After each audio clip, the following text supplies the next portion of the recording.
अस्सलाम वालेकुम रहमतुल्लाहि व बरकातुहू। सवाल है, पूछ रहे हैं मुफ्ती साहब, मुझे मुश्त ज़नी की आदत है तो मैं इससे छुटकारा कैसे हासिल करूं? जी मोहतरम, बहुत अहम सवाल आपने किया और नौजवान नस्ल बड़ी तेज़ी से इसकी तरफ राग़िब है। ये गुनाह है अगर कोई अपने हाथ से ही अपना मादा खारिज करता है, तो इसके बारे में तो नबी अलैहिस्सलाम ने लानत का भी लफ्ज़ फरमाया है।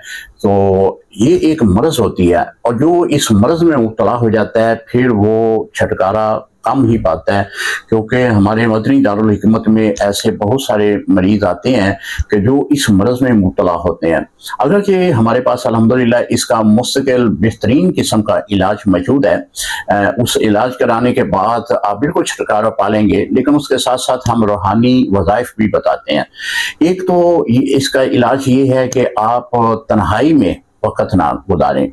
जब भी आप तन्हाई में जाएंगे तो आपको शैतान वरगलाएगा, आपको इस गुनाह की तरफ वो मुर्तकिब करेगा।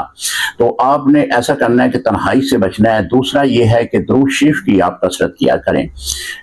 इसके बाद ला हौला वला कुव्वता इल्ला बिल्लाहिल अलिय्यिल अज़ीम, ये 500 बार आपने रोजाना पढ़ना है। और ये तो एक रूहानी इलाज हुआ।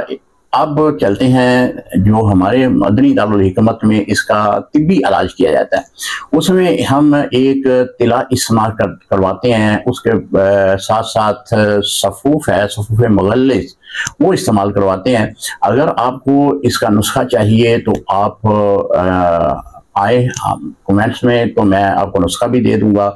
तो इंशाअल्लाह इस मर्ज़ से हमेशा के लिए छुटकारा हो जाएगा। ये मर्ज़ इतनी ख़तरनाक होती है कि शादी के बाद आदमी को मुख्तलिफ अमराज में मुब्तला कर देती है। तो इस शर्मिंदगी से बचने के लिए इसका इलाज ज़रूरी है। अस्सलामु अलैकुम रहमतुल्लाहि व बरकातुहू।